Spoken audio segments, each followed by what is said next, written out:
ভগবানের হৃদয় দ্রবিত হয়ে গেল। ভগবান কিছু সময়ের জন্য আরো দ্বারকায় রয়ে গেলেন।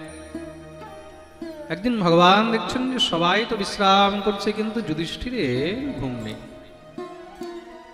মহলের বাইরে উপবনে বসে যুধিষ্ঠির সেখানে কাঁদছে। ভগবান গিয়ে তার কাঁধে হাত রাখলেন। দাদা, কি হয়েছে? কি বলবো তোমাকে মধুসূদন? কখনো কখনো মনে ভাবি এত বিশাল বড় যজ্ঞ, এই যুদ্ধ হলো, এই যুদ্ধের পরিণতি কি পেলাম? এই সিংহাসন, এই রাজগদ্দি, এই রাজগদ্দিতে যখন আমি বসি তখন সেই রাজগদ্দি রক্তরঞ্জিত দেখা যায়। তার মধ্যে সব আপনজনের রক্ত দেখতে পাই। নিজের কাকা, জ্যাঠা, ভাতিজা, ভাইপো, ভাগনা, মামা, পিতামহ, গুরু, আচার্য। এই যুদ্ধের মধ্যে কি পেলাম? শুধুমাত্র নিজজনদেরকেই হত্যা করবে এই রাজসুখ। কখনো কখনো মন হয় যে সব পরিত্যাগ করে, সর্বস্ব সব ত্যাগ করে দিয়েছে। গ্লানি হয়, হে মধুসূদন, আমি যে কত বড় অপরাধী। ভগবান বোঝালেন, না না না যুধিষ্ঠির, হে তার, তুমি অপরাধ করনি, তুমি তো নিজের ধর্মের পালন করেছ। এই সংসারে যদি আপনজন অধর্মের পথে গিয়ে যুদ্ধ করে, তখন তার সঙ্গে যুদ্ধে তাকে বধ করলেও কোনো দোষ হয় না। খুব মন দিয়ে শুনবে কিন্তু, যদি নিজের পিতাও অধর্মের দিকে গিয়ে যুদ্ধ করে, তখন তাকে বধ করলেও কোনো দোষ হয় না। প্রেম সে বলো। কালকে যদি তোমার কোনো ভাই পাকিস্তানের দলে মিলে যায়, আর তুমি যদি ফৌজের মধ্যে আছো, আর্মিতে আছো, আর সে যদি আতঙ্কবাদী হয়ে গেছে, সে যদি এখন মহারাজ তোমার সঙ্গে যুদ্ধ আরম্ভ করে দেয়, তুমি সামনে আছো বন্দুক নিয়ে, সে বলবে আমি তোমার ভাই, আমাকে ছেড়ে দাও, তখন তোমার ধর্ম কি? তাকে ছেড়ে দেবে? প্রেম সে বলো। তাই সংসারের মধ্যে রাজ ধর্ম পালন করতে গিয়ে কখনো কখনো নিজজনকেও বধ করতে। যুধিষ্ঠির বললেন, হে মধুসূদন, আমার মনের ব্যথা, আমার মনের কষ্ট তুমি বুঝবেন। ভগবান চুপ হয়ে গেলেন, আর না বুঝবার চেষ্টা করলেন, না বুঝাবার চেষ্টা করলেন। কেন? দেখুন, তাকেই বোঝানো যায় যে বুঝতে চায়, যে বুঝতে চায় না তাকে বোঝানো। প্রেম সে বলো, বলো না, আরো জোরে, আরো জোরে, আরো জোরে। পিছনে যারা আছে দুনো হাত উপরে করে জয় জয় শ্রী রাম। ভগবান দেখলেন কিন্তু যুধিষ্ঠির তো অবসাদগ্রস্ত হয়ে রয়েছে, বিষাদ রয়েছে, চিন্তা, ডিপ্রেশনে রয়েছে। আর যদি কেউ ডিপ্রেশনে থাকে, তখন সে যে কোনো দুর্ঘটনা করতে পারে। তার জন্য তাকে উপদেশ করতে হবে। দেখুন, এই বিষাদ অর্জুনকেও হয়েছিল, এই বিষাদ অর্জুনকেও হয়েছিল। কখন? যুদ্ধের আগে। মন দিয়ে শুনবে কিন্তু। অর্জুন অস্ত্র শস্ত্র সব ছেড়ে দিয়ে বসে গেছে, প্রভু আমি যুদ্ধ করতে পারবো না।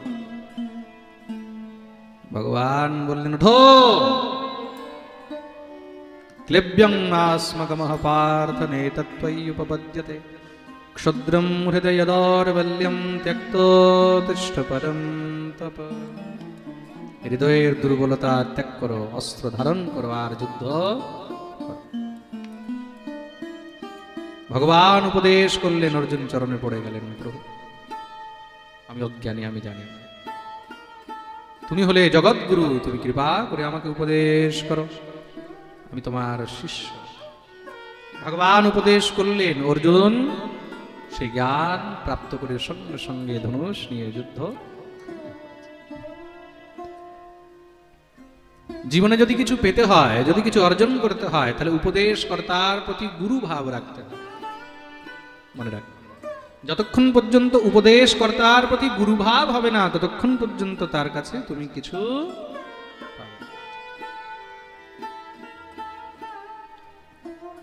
যুধিষ্ঠির এখনো পর্যন্ত শুধু ভাই মনে করছে, গোবিন্দের প্রতি এখনো গুরু ভাব আসছে না। আর যতক্ষণ গুরু ভাব আসবে না ততক্ষণ উপদেশ নিতে পারবে না। প্রেম সে বলো। ভগবান দেখলেন তা বলে তো তাকে ছাড়া যাবে না। ভগবান তাকে নিয়ে পিতামহ ভীষ্মের কাছে গিয়ে উপস্থিত হলেন। পিতামহ ভীষ্ম কুরুক্ষেত্রে রণপ্রাঙ্গণে সরসজ্জার উপরে পড়ে রয়েছেন। 2 মাস হয়ে গেছে, এখনো দেহত্যাগ করছেন। সেই ভীষ্ম যাকে ইচ্ছা মৃত্যুর বরদান রয়েছে, যখন চায় তখনই দেহত্যাগ করতে পারে, কিন্তু কেন ত্যাগ করছেন না? ভীষ্মের শুধু একটি অন্তিম ইচ্ছা, যেন অন্ত সময় আমি গোবিন্দের দর্শন করে দেহত্যাগ করতে। ভগবান ভীষ্মের ইচ্ছা জেনে ভীষ্মের কাছে গিয়ে উপস্থিত হলেন। এক এক করে সবাই এসে পিতামহ ভীষ্মকে বন্দন করেছেন। ভীষ্মের নয়ন দুটি চঞ্চল হয়ে গেছে, কেন যাকে দেখতে চায় তাকে তো এখনো দেখতে পাচ্ছে না। সবার শেষে যখন গোবিন্দ সম্মুখে এসে উপস্থিত হয়েছে, দ্বারকাধীশকে দেখে ঝরঝর করে কাঁদতে লেগেছে। ভগবান বললেন, খুব কষ্ট হচ্ছে তাই না পিতামহ? ভীষ্ম বললেন, কষ্ট তো হচ্ছে প্রভু, কিন্তু কষ্ট দেহের নয়, কষ্ট মনের হচ্ছে। আমার সামনে সাক্ষাৎ অনন্ত কোটি ব্রহ্মাণ্ডের নায়ক দাঁড়িয়ে রয়েছে, আর আমি তাকে হাত জোড় করে প্রণামও করতে পারছি না। এই সংসারে আমার থেকে বড় হতভাগা আর কে হবে? ভগবান দ্রবিত হয়ে গেলেন ভীষ্মের ভাব। পিতামহ ভীষ্মকে বললেন, তোমার এই সন্তান নতুন নতুন রাজা হয়েছে, তাকে একটু উপদেশ করো, না হলে সে ভটকে যাবে। পিতামহ ভীষ্ম যুধিষ্ঠিরকে উপদেশ করলেন, দান ধর্মান রাজধর্মান মোক্ষ ধর্মান বিভাগশঃ স্ত্রী ধর্মান ভগবত ধর্মান समासव्यासयोगतः। दान धर्मान राजधर्म, दान धर्म राजधर्म मुक्तिर धर्म स्त्री धर्म भगवत धर्मेर उपदेश। সূর্য মকর রাশিতে প্রবিষ্ট হয়েছে, মকর সংক্রান্তি আরম্ভ হলো, উত্তরায়ণ শুরু হয়ে গেছে। শুভ তিথি মুহূর্ত সব মনে হচ্ছে আজকে একত্র হয়ে গেল। সামনে গোবিন্দ দাঁড়িয়ে রয়েছেন। ভগবান বললেন, পিতামহ তোমার কোন অন্তিম ইচ্ছা আছে? প্রভু, আমার একটি অন্তিম ইচ্ছা। ললিত গতি বিলাস বল গুহাস প্রণয় নিরীক্ষণ কল্পিতোরুমান कृतमनुकृतवत्य उन्मदान्धः प्रकृतिमगन् किल यस्य गोपव। हे प्रभु, আমার একটি অন্তিম ইচ্ছা, দেহান্ত কালে তুম সামনে বংশী বজাতে मन को लुभाते, यही गीत गाते मैं तननाथ त्यागूं गोविंद दामोदर माधवेति, गोविंद दामोदर माधवे। অন্ত সময় আমি তোমার সেই বৃন্দাবন বিহারী, সেই রাস বিহারী গোপীনাথ রূপ দর্শন করতে চাই, যেই রূপ দিয়ে তুমি সমস্ত গোপীদের মনকে মোহন করেছো। আমি তোমার সেই মদন মোহন রূপ দর্শন করতে চাই। मुझे चरणों से लगा ले मेरे श्याम मुरली। बड़ो सुंदर भाव एखाने मुझे चरणों से लगा ले मेरे श्याम मुरली वाले, मुझे चरणों से लगा ले मेरे श्याम मुरली वाले, मुझे चरणों से लगा ले मेरे श्याम मुरली वाले, मुझे चरणों से लगा ले मेरे श्याम मुरली वाले, मेरी सांस सांस में तेरा, मेरी सांस सांस में तेरा है नाम मुरली वाले, मुझे चरणों से लगा ले मेरे श्याम मुरली वाले, मुझे चरणों से लगा ले मेरे श्याम मुरली वाले।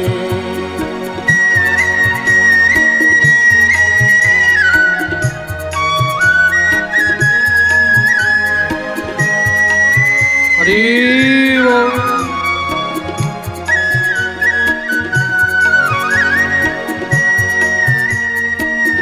ऐसे नहीं, दोनों हाथ ऊपर करके ताली सेवा करके।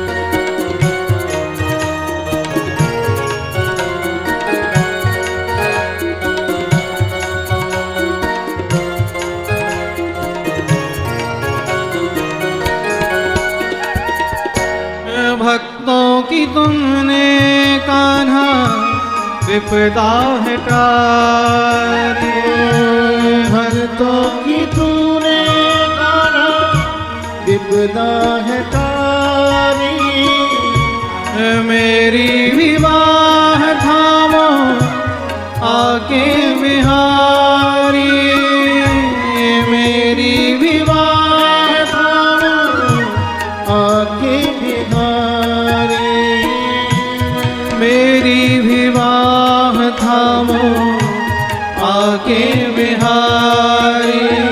बिगड़ी बनाए तुमने, ओ बिगड़ी बनाए तुमने हर काम मुरली वाले, मुझे चरणों से लगा ले मेरे श्याम मुरली वाले, मुझे चरणों से लगा ले मेरे श्याम मुरली वाले। हरि वो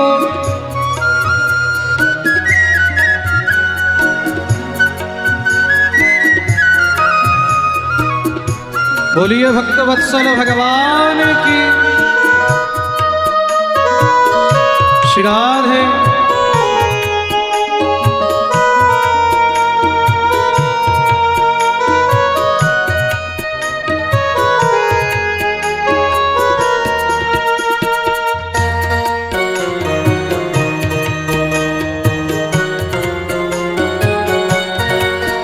हरि वो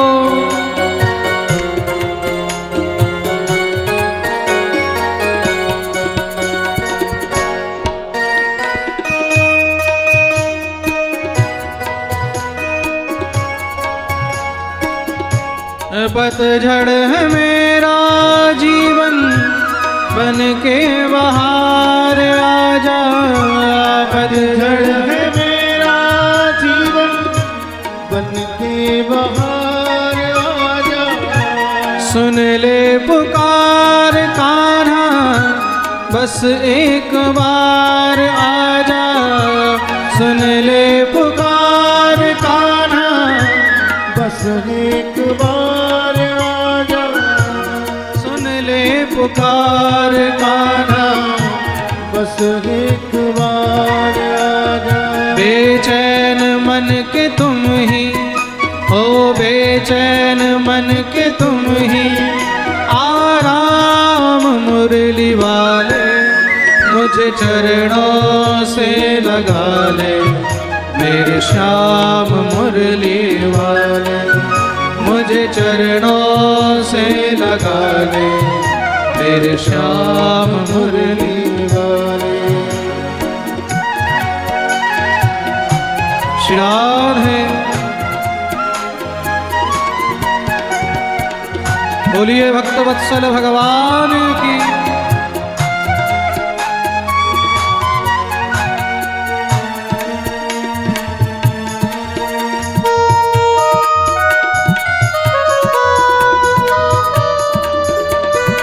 हरे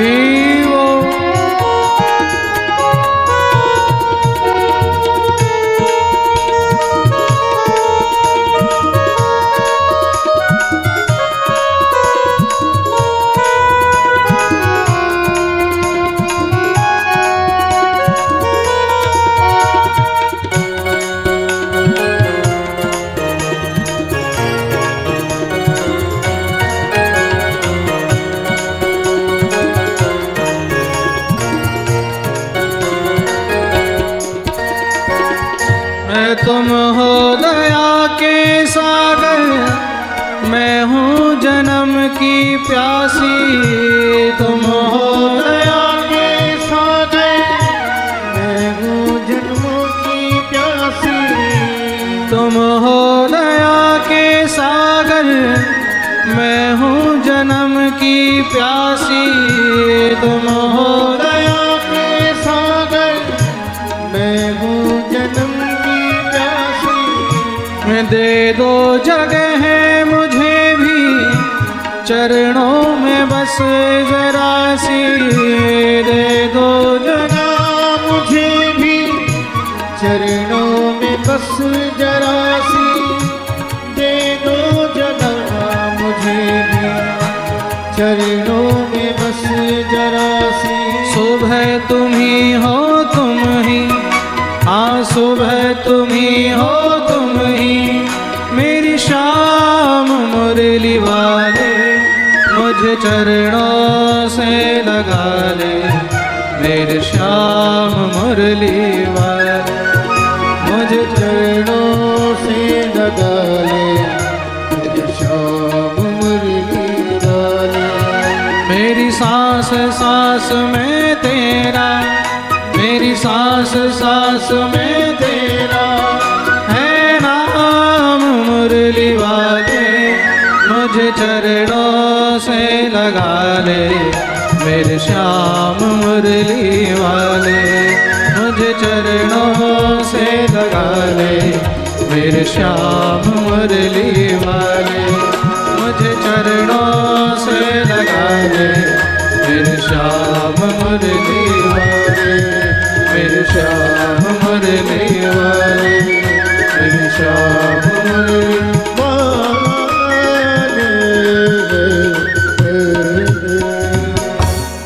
बोलिए भक्तवत्सल भगवान की जय। जय श्री राम। मुझे चरणों से लगा ले, मेरे श्याम मुरली वाले। मुझे चरणों से लगा ले, मेरे श्याम मुरली वाले। मुझे चरणों से लगा ले, श्याम मुरली वाले। मेरे श्याम मुरली वाले, मेरे श्याम मुरली वाले। बोलिए भक्तवत्सल भगवान की। दिव्य गोविंदेर दर्शन करते करते पितामह भीष्म সেইখানেই নিজের দেহ ত্যাগ করে দিলেন। এমন মহানির্বাণ ন ভূত ন ভবিষ্যতি। আহা, এমন মুক্তি কে পায়? সামনে সাক্ষাৎ গোবিন্দ দাঁড়িয়ে আছেন, তার স্তুতি করতে করতে, তার গুণগান করতে করতে, তার দর্শন করতে করতে নিজের দেহকে ত্যাগ করলেন। এর থেকে উত্তম গতি আর কি হতে পারে? প্রেম সে বলো। এই প্রকার শ্রী সুখদেব প্রভু ভীষ্মের মহানির্বাণের কথা বর্ণন শ্রবণ করেন। ভগবান দ্বারকায় প্রস্থান করেছেন। কিছু সময় পরে সেই সন্তানের জন্ম হলো। খুব সুন্দর মহারাজ জাতকর্ম সংস্কার ইত্যাদি করা হয়েছে। বাচ্চার নামকরণ করা হলো। কি নাম রাখা হয়েছে? তস্মাৎ নাম্না বিষ্ণুরাতঃ ইতি লোকে বৃহস্রবাঃ। স্বয়ং ভগবান শ্রীহরি যা রক্ষা করেছেন তার নাম, বিষ্ণু যা রক্ষা করেছেন তার নাম রাখলেন বিষ্ণুরাত। কি নাম রাখলেন? বিষ্ণুরাত। আচ্ছা, অনেক সময় মনে রাখবে, বাচ্চাদের জন্ম কুণ্ডলী, যেটাকে আমরা জন্মকুণ্ডলী বা কুষ্ঠি বলি, কুষ্ঠির নাম কিছু হয়, আবার দেখবে আলাদা স্কুল কলেজে নাম অন্য কিছু রেখে দেওয়া হয়। প্রেম সে বলো, বলো না। এরকম অনেক জায়গাতেই হয়।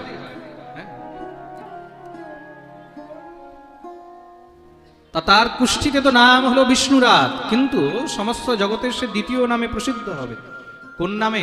এষ লোকে বিখ্যাত পরীক্ষিত প্রভু। সমস্ত জগতে সে পরীক্ষিত নামে প্রসিদ্ধ হবে। বলিয়ে পরীক্ষিত জি মহারাজ কে। এই প্রকার ব্রাহ্মণগণ তার জন্ম, কুষ্ঠি ইত্যাদি বিচার করছেন। অনেক কিছুই জানলেন, কিন্তু অনেক কিছু জেনে অনেক কিছু বলা যায় না। খালি এতটুকু বললেন, এই বাচ্চা অল্পায়ু হয়, অল্প বয়সেই সর্পদংশনে তার মৃত্যু হবে। শুনেই তো যুধিষ্ঠির তার কুষ্ঠি থেকে যদি বলা হয় তোমার সন্তান অল্প বয়সে এইভাবে মারা যাবে, তখন তো চিন্তা হবে। প্রেম সে বলো।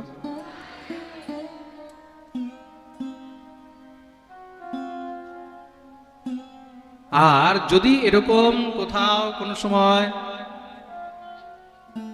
কোনো গুরুজন বা কোনো বিশেষ জ্ঞানীজন এরকম কোনো কথা বলে থাকে, তখন তার উপায় করে নেওয়া উচিত।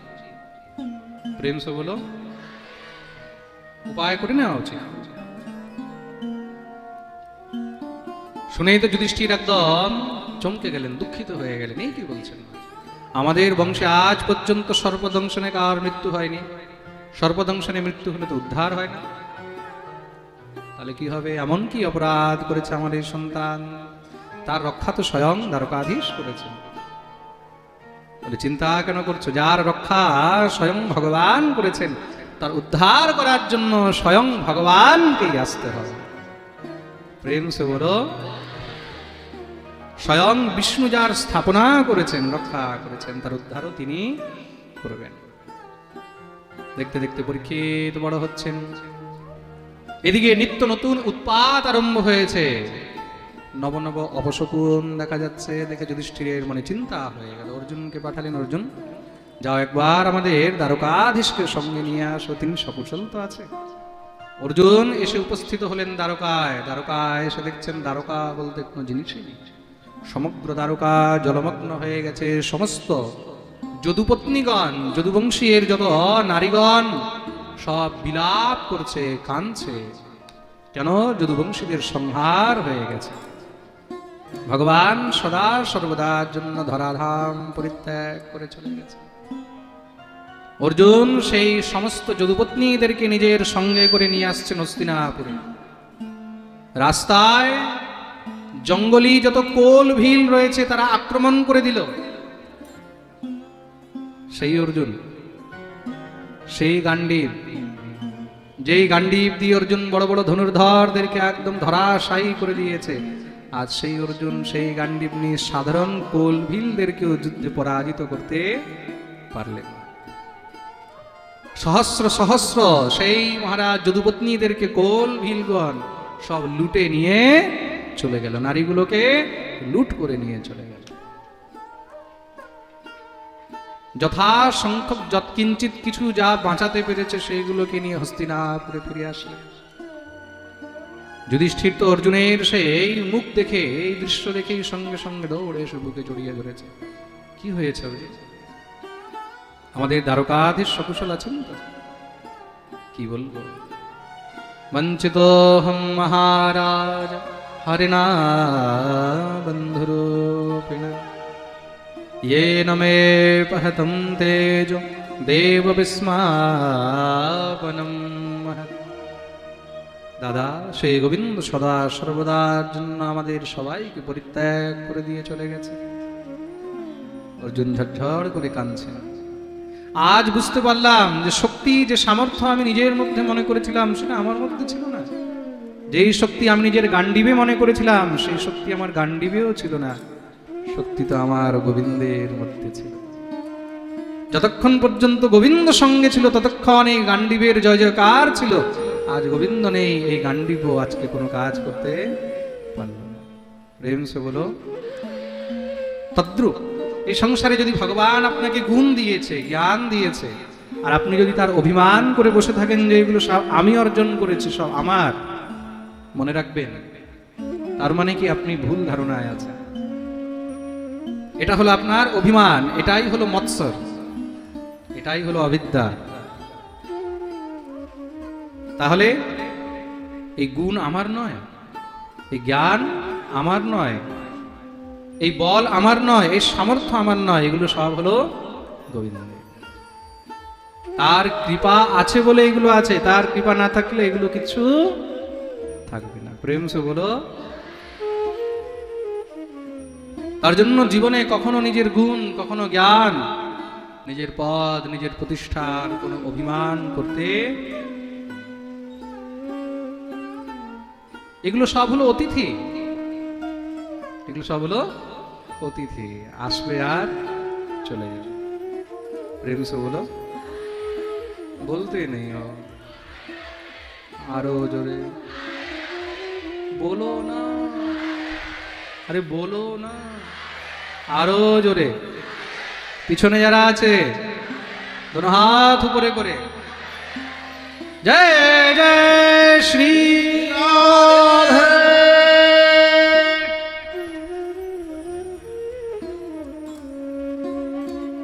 কেন যে তোমরা এত ছোট প্যান্ডেল বানিয়েছো আমি তো বুঝতেই পারছি না। আমাকে নিজে লজ্জা লাগছে, কি যে বলবো। আমার তো মনে হয় পুরোটা গ্রাউন্ড প্যান্ডেল বানানো উচিত ছিল, সেই রাস্তা পর্যন্ত লোক দাঁড়িয়ে রয়েছে। কি প্রেম সে বলো। রাধে রাধে।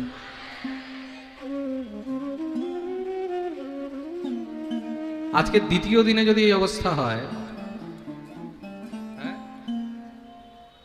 পিছনে আরো কিছু বিছাবার ব্যবস্থা করে দাও। মনে হয় পিছনে মিনিমাম না হলেও 500 লোক দাঁড়িয়ে আছে।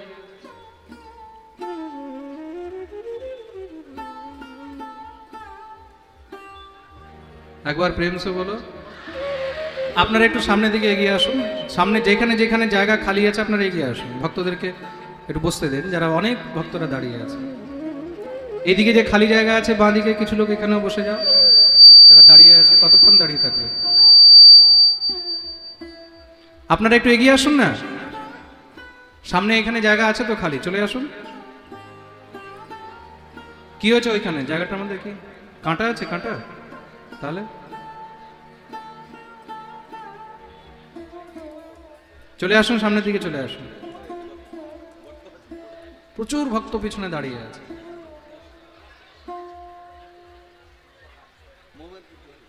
কালকে প্যান্ডেল বাড়াতেই হবে, এইভাবে হবে না কিন্তু। মিনিমাম কালকে 60 ফুট প্যান্ডেল বাড়াও, রাস্তা পর্যন্ত বাড়াও, এইভাবে ঠিক না এটা।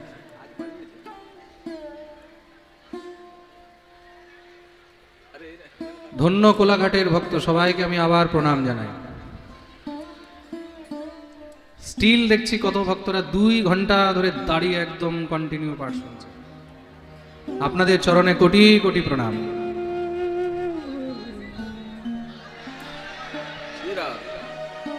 আমি আগেও বলেছিলাম প্যান্ডেল বড় করবে। লাইভ যারা পাঠ শুনছে সবাইকে বলে দিচ্ছি, আগামী পাঠ যেখানে যেখানে আছে সব জায়গায় প্যান্ডেল বড় করবে, তাতে যেন ভক্তদেরকে কোনো সমস্যা না হয় বসতে। আমাদের পশ্চিমবাংলায় আগামী পাঠ আছে হুগলি গোঘাটে 18 এপ্রিল থেকে 24 এপ্রিল, হুগলি গোঘাট নবাসন। সেখানে আমাদের আগামী ভাগবত সপ্তাহ রয়েছে। যারা হুগলি বা গোঘাট, আরামবাগ আশেপাশের ভক্তরা আছে তারা ওইখানে গোঘাটে গিয়ে পাঠ শ্রবণ করতে পারবেন, আর বাকিরা ঘরে বসে লাইভ শুনতে পারবেন। প্রেম সে বলো। বলিয়ে ভক্তবৎসল ভগবান কি। এই সংসারের মধ্যে যে শক্তি, যে সামর্থ্য আমরা নিজের মধ্যে মনে করছি, এটা আমাদের নয়, এটা হলো কার? সেই গোবিন্দের। যুধিষ্ঠির বললেন, আজ যদি গোবিন্দই নেই তাহলে আমরা কার জন্য থাকবো? আমরাও সব ত্যাগ করে চলে যাব। পরীক্ষিতকে রাজ্যে অভিষিক্ত করে যুধিষ্ঠির পঞ্চপাণ্ডবদেরকে নিয়ে বনে চলে গেলেন। পরীক্ষিত দিগ্বিজয় করেছেন, চক্রবর্তী সম্রাট হলেন। একদিন সেই পরীক্ষিত নিজের নগরের মধ্যেই ঘুরতে ঘুরতে হঠাৎ করে সেখানে কি দেখছেন, সেখানে একটি বৃষ আর একটি গাভী গোমাতার মধ্যে বার্তালাপ চলছে। হঠাৎ করে সেখানে একটি কালো রঙে এক পুরুষ রাজার মতন বেশ ধারণ করে হাতে একটি দণ্ড নিয়ে এসে জোরে জোরে সেই বৃষটাকে মারতে আরম্ভ করেছে। দেখেই তো কুপিত হয়ে গেলেন, আরে দুষ্ট, আমার সামনে আমার রাজ্যের মধ্যে নিরীহ পশুর উপর অত্যাচার করিস? তলোয়ার নিয়ে তার দিকে যখনই মহারাজ এগিয়ে গেছেন, সঙ্গে সঙ্গে সে দৌড়ে এসে চরণে পড়ে গেলেন। আসলে সেই বৃষ কে ছিলেন? বৃষ ছিলেন স্বয়ং ধর্ম, আর গোমাতা ছিলেন স্বয়ং পৃথিবী। ধর্ম আর পৃথিবীর মধ্যে সংবাদ হচ্ছিল। কি সংবাদ হচ্ছিল? সৎসঙ্গ হচ্ছিল। ভগবতী পৃথিবী ভগবানের লক্ষণ বলছিলেন। ভগবানের লক্ষণ কিরকম? 39টি অপ্রাকৃত লক্ষণ রয়েছে ভগবানের মধ্যে। সেই এক একটি লক্ষণ সেখানে বলছিলেন, আর সেইগুলো শুনে পরীক্ষিত খুব আনন্দ পাচ্ছিলেন। সেই অবস্থায় এসে মারতে আরম্ভ করেছেন। পরীক্ষিত আর থাকতে পারলেন না, কুপিত হয়ে তার দিকে এগিয়েছেন। যখনই মারতে দৌড়ালেন, সঙ্গে সঙ্গে সেই কালো পুরুষ এসে চরণে শরণাগত হয়ে গেল। ত্রাহিমাম ত্রাহিমাম, আমি আপনার শরণে এসেছি, আমাকে ক্ষমা করুন। দুষ্ট, তুমি কে? আমার সামনে আমারই রাজ্যের মধ্যে নিরীহ পশুকে মারছ? আওয়াজ বসে গেল, কিছু ডিস্টার্ব আছে কি এই সেটিং এ? রোজ আওয়াজ বসে যাচ্ছে। আমার সামনে আমার রাজ্যের মধ্যে তুমি নিরীহ পশুর উপর অত্যাচার করছো? কে তুমি? মহারাজ, আমার নাম হলো কলি। ওহো, তুমি হলে কলি? তোমার এত দুঃসাহস? বলে, কি করবো মহারাজ, আমার সামনে কেউ যদি সৎসঙ্গ করে, আমার সামনে কেউ যদি সৎকর্ম করে, তখন আমি আর সহ্য করতে পারি না, আমি তখন তার পিছে লেগে যাই। মনে রাখবে যে ধর্মের ধ্বজা নিয়ে আগে চলছে, তার পিছনে কিছু না কিছু দুষ্কৃত কলির জীব, কলির এজেন্ট লেগে থাকবে। প্রেম সে বলো, এটা হলো কলির লক্ষণ। কেন? কলি চায় না যে ধর্ম কোনো সময় আগে বাড়ুক। তার জন্য যে ধর্মের দিকে আগে বাড়বে তাকে সবসময় বাধা দিতে আসবে, দণ্ড দিতে আসবে, কষ্ট দিতে আসবে। এটা হলো কলির লক্ষণ। শ্রী পরীক্ষিতজি মহারাজ বললেন, বেরিয়ে যাও এখান থেকে, আমার রাজ্যের থেকে। বলে, প্রভু যাবো কোথায়? এখন তো আমারই সময় চলছে, কলিযুগ চলছে। যেদিন ভগবান এই ধরাধাম ত্যাগ করে গেছেন, সেদিন থেকেই কলির সময় আরম্ভ হয়ে গেছে। তদ্দিনাৎ কলিরায়াতঃ সর্বসাধনবাধকঃ। যেদিন থেকে ভগবান গেছেন, সেই দিন সেই সময় থেকেই কলি আরম্ভ হয়ে গেছে। পরীক্ষিত বিচার করলেন, তাহলে কথা তো ঠিক, যাবে কোথায়? থাকার জন্য জায়গা তো দিতে হবে। 4টি জায়গা দিলেন। কোথায়? দ্যুতম পানম শ্রীহসুনা যত্র ধর্মাশ্চতুর্বিধঃ। দ্যুত মানে জুয়া, যেখানে জুয়া খেলা হয় সেখানে কলির বাস হয়। পানম, যেখানে মদ্যপান হয় সেখানে কলির বাস হয়। স্ত্রিয়ঃ, যেখানে পরস্ত্রী গমন হয় সেখানে কলির বাস হয়। সুনা, যেখানে হিংসা হয় সেখানে কলির বাস হয়। কলি বলল, তাহলে আমাকে কোন একটা ভালো জায়গা তো দিন। পুনশ্চয়াচমানায় জাতরূপমদাৎ প্রভু। আবার যখন চাইলেন তখন 5ম স্থান দিলেন। কোথায়? রূপ, সোনার মধ্যে। শুনেই তো একদম কলি খুশি হয়ে গেছে, সোনায় জায়গা দিয়েছেন, বাহ, এবার তো ঘাড়ে চেপে মাথায় উঠে বসো। পরীক্ষিত বললেন, সাবধান, কোন সোনা? যেটা 2 নম্বরই অনীতি অন্যায়ের অর্জিত হবে তার মধ্যে কলির বাস হবে। 1 নম্বরই এটা ন্যায় নীতিগত, তার মধ্যে কলির বাস। কলিকে দমন করে ধর্ম আর পৃথিবী রক্ষা করলেন।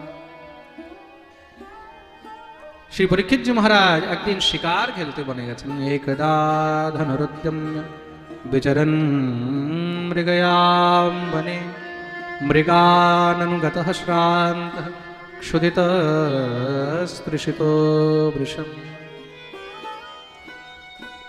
মৃগয়া। শিকার খেলতে খেলতে মহারাজ খুব ক্ষুধা পিপাসা লেগেছে, খুঁজতে খুঁজতে এক আশ্রমে গিয়ে উপস্থিত হলেন। সেই আশ্রম শ্রমিক মুনির আশ্রম। মুনি ধ্যানে অবস্থিত ছিলেন। রাজা গিয়ে তার কাছে জল যাচনা করলেন, কিন্তু মুনি এমন ধ্যানে মগ্ন হয়ে রয়েছেন বুঝতে পারলেন না। রাজা কুপিত হয়ে গেলেন। দেখুন, এক তো ক্ষুধা লেগেছে, তার উপরে যাচনা করেছে আরো রাজা। তা রাজার অভিমানও তো আছে, প্রেম সে বলো। ওই যে অভিমান, বারবার বলেছে না, অভিমান বহুত খারাপ জিনিস। মানুষ যখন মনে করে এই সংসারে আমার থেকে ভালো আর কেউ নেই, আমিই শ্রেষ্ঠ, সেখান থেকেই তার পতন শুরু হয়ে যায়। প্রেম সে বলো। আমি রাজা, কোথায় রাজাকে স্বাগত করবে, রাজার সম্মান করবে, সে জায়গায় আমার দিকে ফিরেও তাকালো না, কুপিত হয়ে গেল, ক্রোধ আসলো। আর তখন কি করলেন? বুদ্ধিভ্রষ্ট হয়ে গেল। বুদ্ধিভ্রষ্ট হলে কি হয়? তখন বিনাশ হয়। সঙ্গে সঙ্গে সেখানে একটি মৃত সর্প ছিল, সেই মৃত সর্পকে নিয়ে রাজা ঋষির গলায় দিয়ে দিলেন। ঋষির গলায় যখন মৃত সর্প দিয়েছেন, রাজা তো দিয়ে চলে এসেছেন, কিন্তু সেই ঋষির পুত্র শৃঙ্গি যখন জানতে পারলেন, সঙ্গে সঙ্গে কৌশিকী নদীর জল হাতে নিয়ে অভিশাপ দিলেন। ইতি লঙ্ঘিত মর্যাদম তক্ষকম সপ্তমে হনি দংশতি স্ম কুলাঙ্গারম নোদিতো মেততদ্রুহ। যেই কুলাঙ্গার আমার পিতার গলায় মৃত সর্প ফেলে অপমান করেছে, আমি অভিশাপ দিচ্ছি, আজ থেকে সপ্তম দিনে তক্ষক সর্পের দংশনে তার মৃত্যু হয়ে যাবে। পিতা শ্রমিক যখন জানতে পারলেন, পুত্রকে বোঝালেন, তুমি ঠিক করনি, রাজার সেবা করা প্রজার কর্তব্য ছিল, আর উল্টো তুমি অভিশাপ দিয়ে দিলে। না, রাজার কাছে খবর পাঠাতে হবে, তাতে যেন সে নিজের মুক্তির কোনো উপায় করে নেয়। সঙ্গে সঙ্গে মহারাজ এক ব্রাহ্মণকে পাঠালেন। এদিকে রাজা রাজ্যে গিয়ে স্নান টান করে যখনই মহারাজ ধ্যানে ধারণায় বসেছে, পূর্বকৃত নিজের কর্ম মনে পড়ল, গ্লানি হয়ে গেল। ছি ছি ছি, কত বড় অপরাধ করেছি আমি। এক ঋষির গলায় মৃত সর্প দিয়েছি, ব্রাহ্মণের অপমান করেছি, মুনির অপমান, নিশ্চয়ই আমাকে তার ফল ভোগ করতে হবে। মানুষ অপরাধ করে, পাপ করে যখন তার অনুশোচনা করে, সেটাই তার প্রায়শ্চিত্ত হয়ে যায়। প্রেমস বলো, আপনি কোনো অপরাধ করেছেন, সেই অপরাধ যখন আপনি স্বীকার করলেন, স্বীকার করে তার অনুশোচনা করলেন, সেটাতেই প্রায়শ্চিত্ত হয়ে যায়। তাতে আপনার যদি কোনো বড় সাজাও থাকে, সেটাও ভগবান অল্পেতে কাটিয়ে দেন। প্রেমস বলো। কিন্তু অপরাধ করে, পাপ করে যদি কোনো জীব তার প্রায়শ্চিত্ত না করে, তার যদি অনুশোচনা না করে, সেই পাপ থেকে যদি বিরত না থাকে, তখন ভগবানও কিন্তু তাকে দণ্ডিত করে। আর তার কারণ দেখুন, যদি ঋষি চাইতেন তাহলে এমন অভিশাপও দিয়ে দিতেন যে এক্ষুনি তোমার নাশ হয়ে যাক, ভস্ম হয়ে যাও, এই হয়ে যাও, সেই হয়ে যাও, তাই তো। কিন্তু 7 দিনের সময় দিলেন।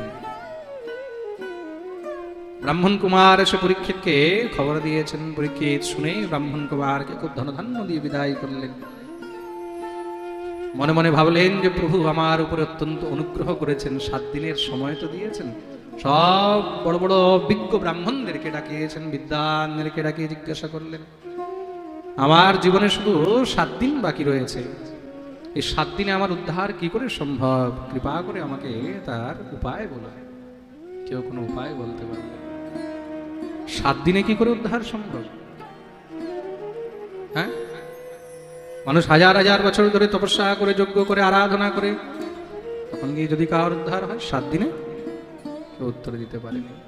নিজের পুত্র জন্মেজয়কে রাজগদ্দিতে বসিয়ে দিয়ে রাজা পরীক্ষিত সর্বস্ব ত্যাগ করে, অন্ন জল পর্যন্ত মহারাজ পরিত্যাগ করে দিলেন। অনশন ব্রত নিয়ে গঙ্গার তটে গিয়ে বসে ভগবান স্মরণ করতে রয়েছে। জীবের কাছে যখন কোনো রাস্তা থাকে না, তখন অন্তিম শুধু একটি রাস্তা, সেটা হলো গোবিন্দের নাম। চারদিক দিয়ে ভিড় লেগে গেছে। সব বড় বড় ঋষি মুনি থেকে নিয়ে বড় বড় বিজ্ঞগণ সব এসে ঘিরে বসে গেছে। কারণ সবাই যখন খবর পেয়েছেন রাজার মৃত্যু সর্পদংশনে হবে, সবাই লালায়িত হয়ে রয়েছেন যে কিভাবে কি হবে। পরীক্ষিত তো একমাত্র গোবিন্দকে ডেকে যাচ্ছেন। গোবিন্দ আর কি করে না এসে থাকতে পারে? ভগবান আর দেরি করলেন না। দেখতে দেখতে তত্রা ভবদ ভগবান ব্যাসপুত্র यदृच्छया गामटमानो नपेक्षः अलक्षलिङ्गो निजलाभतुष्टो वृतश्च बालेरवधूतवेषः। দেখতে দেখতে স্বয়ং মহর্ষি বেদব্যাসের পুত্র ব্যাস নন্দন শ্রী সুখদেব মুনি সেখানে এসে উপস্থিত হলেন। বলিয়ে সুখদেব ভগবান কি জয়। শ্রী সুখদেব ভগবানকে দেখেই সবাই দিব্য আনন্দে উন্মত্ত হয়ে দাঁড়িয়ে জয় জয়কার করতে লাগলেন। পরীক্ষিত, তোমার সমস্ত প্রশ্নের উত্তর স্বয়ং নিজে দৌড়ে চলে এসেছেন। যা চাও তুমি জিজ্ঞাসা করে না। উচ্চ আসনে বসিয়েছেন, দিব্য চরণে প্রণাম করে জিজ্ঞাসা করলেন, দুটি প্রশ্ন করলেন। কি কি? প্রথম, अतः पृच्छामि संसिद्धिं योगिनां परमं गुरुं पुरुषस्येह यत्कार्यं म्रियमाणस्य सर्वथा। হে গুরুদেব, এই সংসারে যে জীব মরণাসন্ন তাকে নিজের মুক্তির জন্য কি করা উচিত? यत् श्रोतव्यम् अथो जप्यम् यत् कर्तव्यम् नृभिप्रभो स्मर्तव्यम् भजनीयं वा ब्रूहि यद्वा विपर्ययम्। তাকে কার জপ করা উচিত, কার ধ্যান করা উচিত, কার ভজন করা উচিত, কার স্মরণ করা উচিত, কার নাম করা উচিত? শ্রী সুখদেব প্রভু সঙ্গে সঙ্গে উত্তর দিলেন, বাহ বাহ, খুব সুন্দর প্রশ্ন করেছ পরীক্ষিত। দেখো, এই সংসারের মধ্যে আমরা সবাই হলাম মরণাসন্ন। তুমিও মরণাসন্ন, আমিও মরণাসন্ন। কেউ বলতে পারবে যে আমি মরবো না? হ্যাঁ, কেউ বলতে পারবে? এখন বসে আছি, 5 মিনিট পরে বসে থাকবো কিনা তারই কোনো গ্যারান্টি? क्षणभंगुर जीवन की कलिका कल प्रात कुजान खिली न खिली मलयाचल के शुच शीतल मंद सुगंध समीर चली न चली। कलिकाल कुठार लिए फिरता तन नम्र से चोट झिली न झिली भजले हरि नाम अरि रसना तू अंत समय महिली नहीं, तू अंत समय में हिली नहीं। ये शरीरेर कोनो भरोसा नहीं। कोनो भरोसा আছে? কোন শ্বাস যে অন্তিম শ্বাস হয়ে যাবে তার কোনো বিশ্বাস নেই। তার জন্য প্রত্যেক শ্বাসে শ্বাসে হরিনাম করতে থাকো। শ্বাস শ্বাস पर कृष्ण भज वृथा श्वास मत खोए ना जाने आश्वास को आवन हो न हो। श्वास श्वास पर कृष्ण भज, প্রত্যেক শ্বাসে শ্বাসে হরিনাম নাও। কোন শ্বাস যে শেষ শ্বাস হবে তার কোনো ভরসা নেই। ভরসা আছে কি? কোনো ভরসা নেই। কিন্তু আমাদের কাছে তো গ্যারান্টি আছে, 7 দিন আমাদের কাছে সময় আছে পরীক্ষিত। এই 7 দিনে আমরা সংসারে সব থেকে শ্রেষ্ঠ কথা শ্রবণ করব, যেই কথা শ্রবণ করলে জীবের সর্বথা মঙ্গলই মঙ্গল হয়। কোন কথা? इदं भागवतं नाम पुराणं ब्रह्म संहितं अधीतवान् द्वापरादौ पितुर्द्वैपायनादः। তার নাম হলো শ্রীমদ ভাগবত। বলিয়ে ভাগবত ভগবান কি জয়। ভাগবত কিভাবে শ্রবণ করবে? স্থূলে ভগবত রূপে মনঃ সন্ধারয়েৎ ধিয়া, নিজের সর্বস্ব গোবিন্দের চরণে সমর্পণ করে দিয়ে, হে প্রভু সবকিছু তো जीवन है तेरे हवाले मुरलिया, जीवन है तेरे हवाले मुरलिया वाले, जीवन है तेरे हवाले मुरलिया वाले, जीवन है तेरे हवाले मुरलिया वाले, जीवन है तेरे हवाले मुरलिया वाले, जीवन है तेरे हवाले मुरलिया वाले, जीवन है तेरे हवाले मुरलिया वाले। आहा मुरलिया वाले, हो मुरलिया वाले, मुरलिया वाले, हो मुरलिया वाले, आहा मुरलिया वाले, हो मुरलिया वाले, आहा मुरलिया वाले, मुरलिया वाले, जीवन है तेरे हवाले मुरलिया वाले, जीवन है तेरे हवाले मुरलिया वाले।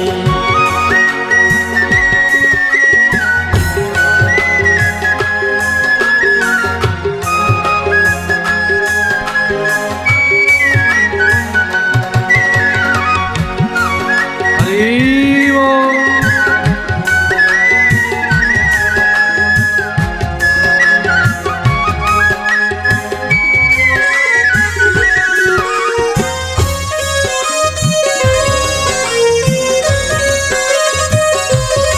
अच्छा देखो, ऐसे बैठे बैठे गोविंद के चरणों में महाराज आओगे। जो ठाकुर जी के चरणों का आनंद लेना चाहता है मस्ती में झूमते हुए हरि बोल।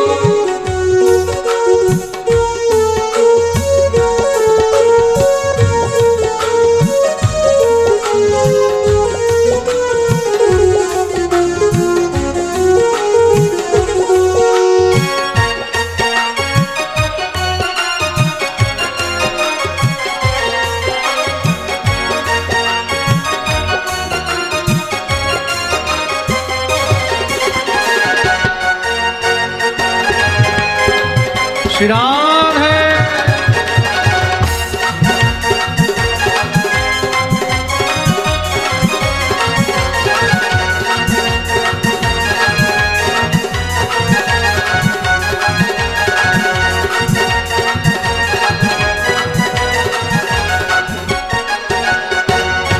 हम हैं बंशी तेरे अधर की, हम हैं बंशी तेरे अधर की, हम हैं मुरली तेरे अधर की, तेरे अधर की लाला, तेरे अधर की, तेरे अधर की लाला, तेरे अधर की। हम हैं बंशी तेरे अधर की, हम हैं बंशी तेरे अधर की। हे गोविंद, আমরা তো হলাম তোমার ঠোঁটের বাঁশি, তাই তো? তাহলে বাজাবে কে? তুমিই তো বাজাবে। তো তুমি যেইভাবে বাজাবে আমরা সেইভাবে। चाहे तुझे से बजा ले मुरलिया वाले, चाहे तुझे से बजा ले मुरलिया वाले, जीवन है तेरे हवाले मुरलिया वाले, जीवन है तेरे हवाले मुरलिया वाले।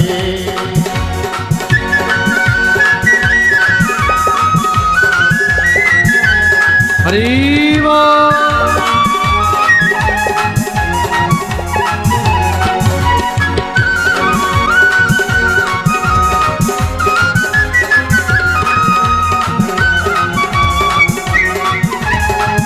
वृंदावन बिहारी लाल की, श्री राधा रानी की।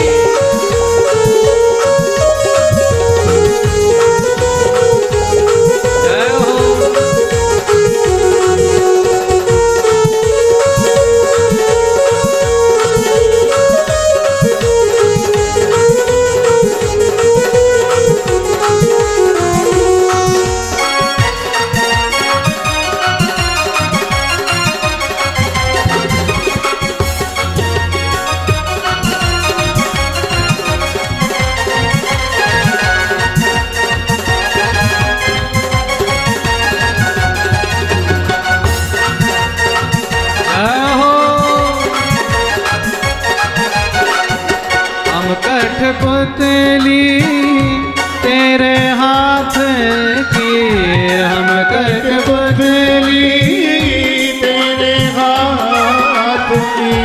हम कठपुतली तेरे हाथ की, हम कठपुतली तेरे हाथ की, तेरे हाथ की, तेरे हाथ की, तेरे हाथ की, तेरे हाथ की, तेरे हाथ की, तेरे हाथ की। हम कठपुतली तेरे हाथ की, हम कठपुतली तेरे हाथ की। হে গোবিন্দ, আমরা তো হলাম তোমার পুতুল, তাই তো? তা তুমি যেইভাবে নাচাবে আমরা সেইভাবে, चाहे तुझे ऐसे नचा ले मुरलिया वाले, चाहे तुझे ऐसे नचा ले मुरलिया वाले, चाहे तुझे से नचा ले मुरलिया वाले, चाहे तुझे ऐसे नचा ले मुरलिया वाले। आहा मुरलिया वाले, हो मुरलिया वाले, आहा मुरलिया वाले, हो मुरलिया वाले। जीवन है तेरे हवाले मुरलिया वाले, जीवन है तेरे हवाले मुरलिया वाले। अपने चरण का दास बना ले, अपने चरण का दास बना ले। আচ্ছা, কে কে গোবিন্দের চরণের দাস হতে চায় একটু হাত উপরে করো তো দেখে সবাই, তাহলে দুনো হাত দিয়ে তালি সেবা করে। अपने चरण का दास बना ले, अपने चरण का दास बना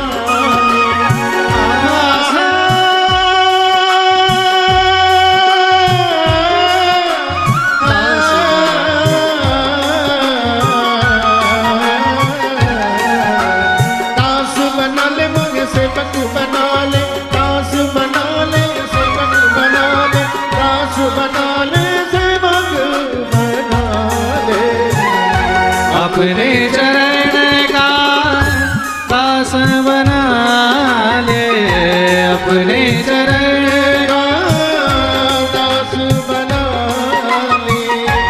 वृंदावन में बसा ले मुरलिया वाले, वृंदावन में बसा ले मुरलिया वाले, जीवन तेरे हवाले मुरलिया वाले, जीवन तेरे हवाले मुरलिया वाले। आहा मुरलिया वाले, हो मुरलिया वाले, आहा मुरलिया वाले, हो मुरलिया वाले, हो मुरलिया वाले, आहा मुरलिया वाले, हो मुरलिया वाले, जीवन तेरे हवाले मुरलिया वाले, जीवन तेरे हवाले मुरलिया वाले, जीवन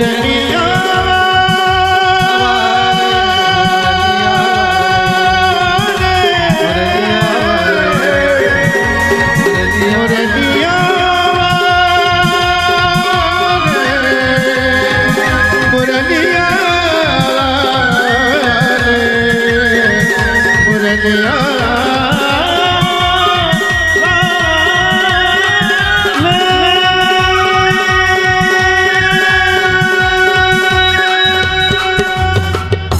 बोलिए भक्तवत्सल भगवान की সবাই নিজের নিজের জায়গায় বসে যাবেন, যারা যেখানে ছিলেন সেখানে।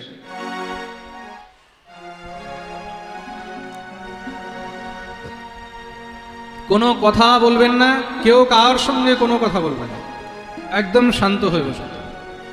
जीवन है तेरे हवाले मुरलिया वाले, जीवन है तेरे हवाले मुरलिया वाले, जीवन है तेरे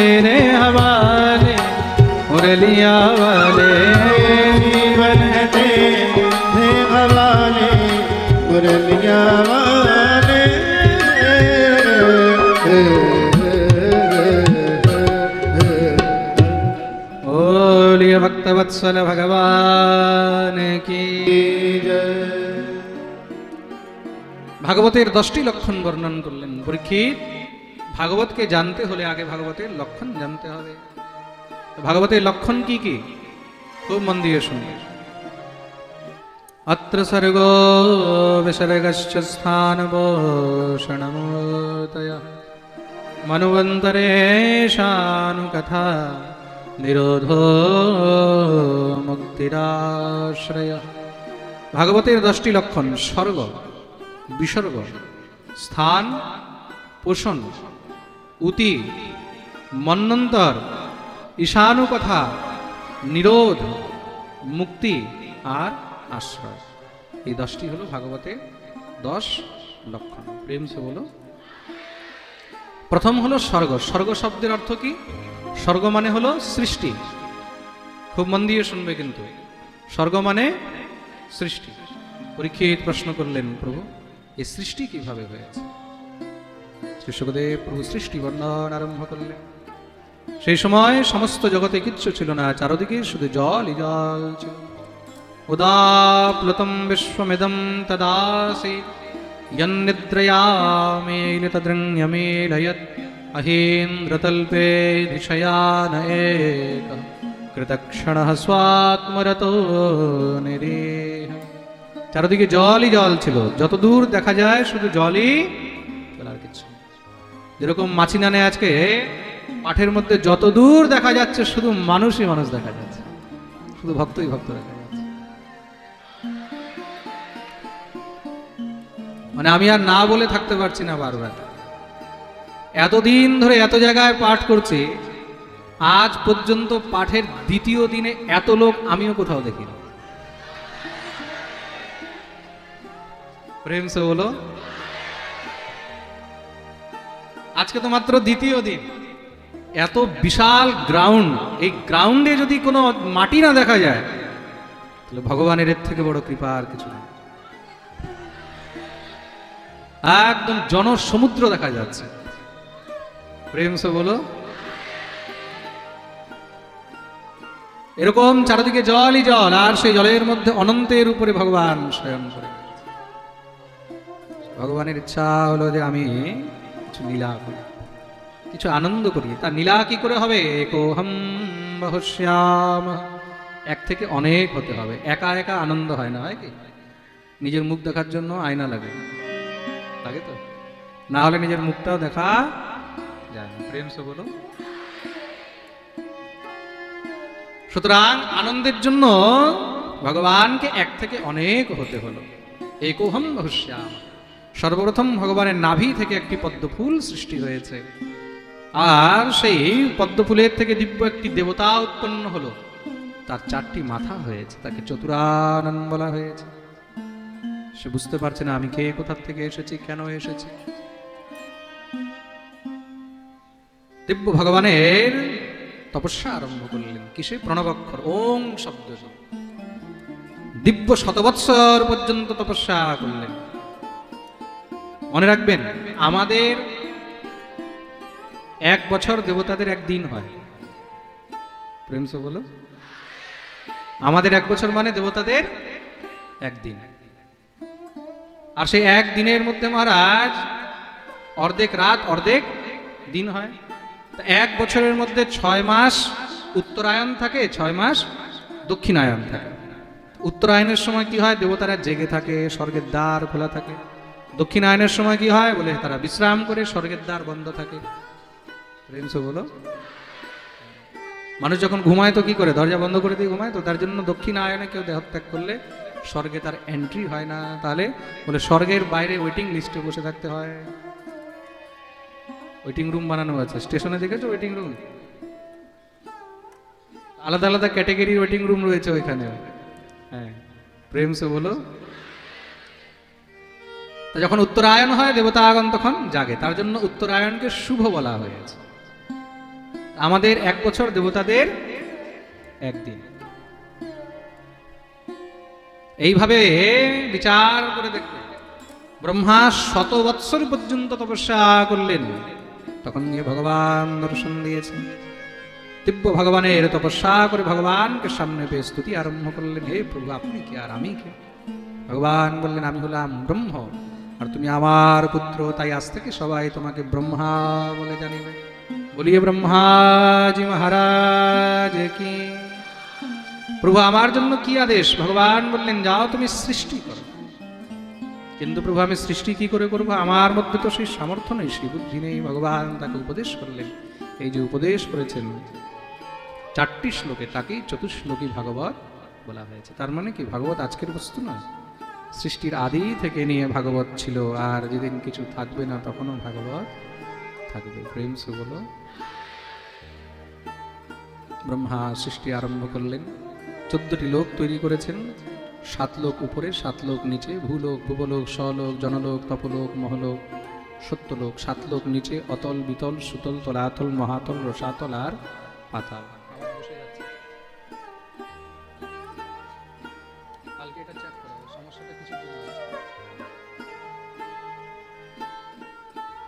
14টি লোক তৈরি করলেন। এবার তার মধ্যে থাকার জন্য সর্বপ্রথম 4টি পুত্রকে জন্ম দিলেন। সংকল্প মাত্রে 4 জন পুত্র হয়েছে, সনক, সনন্দন, সনাতন আর সনত কুমার। তাদেরকে বললেন, যাও তোমরা সৃষ্টি করো হে পরমপিতা। সৃষ্টি কিভাবে করো? আমাদের মধ্যে তো সেই সামর্থ্যই নেই, সেই শক্তি নেই। শক্তি ছাড়া কি করে সৃষ্টি হবে? ব্রহ্মা বললেন, যাও তপস্যা করো। তপস্যা করলে শক্তি পাবে। তারা তপস্যা করলেন। তপস্যা করতে করতে মন একদম নির্মল হয়ে গেল, মায়ার প্রতি, এই বিষয়ের প্রতি আর আসক্তি থাকলো না। ব্রহ্মা বললেন, বর চাও। বললেন, হে পরমপিতা এমন বর দেন আমরা যেন ছোট ছোট 5-5 বছরের বাচ্চা হয়ে থাকে।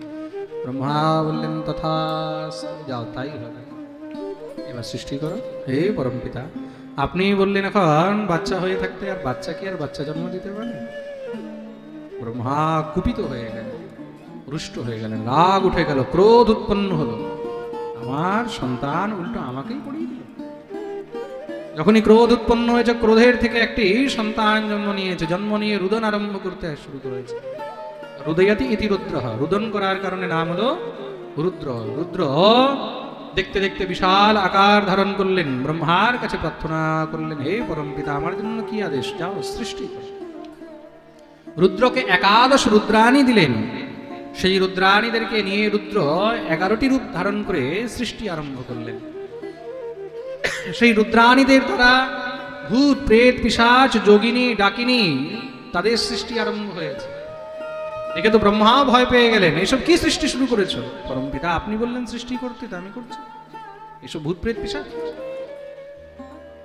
বন্ধ করো, এসব বন্ধ করালেন। যাও তুমি এগুলো নিয়ে আলাদা থাকো। তার জন্যই তাদেরকে রুদ্রগণ বলা হয়। কি বলা হয়?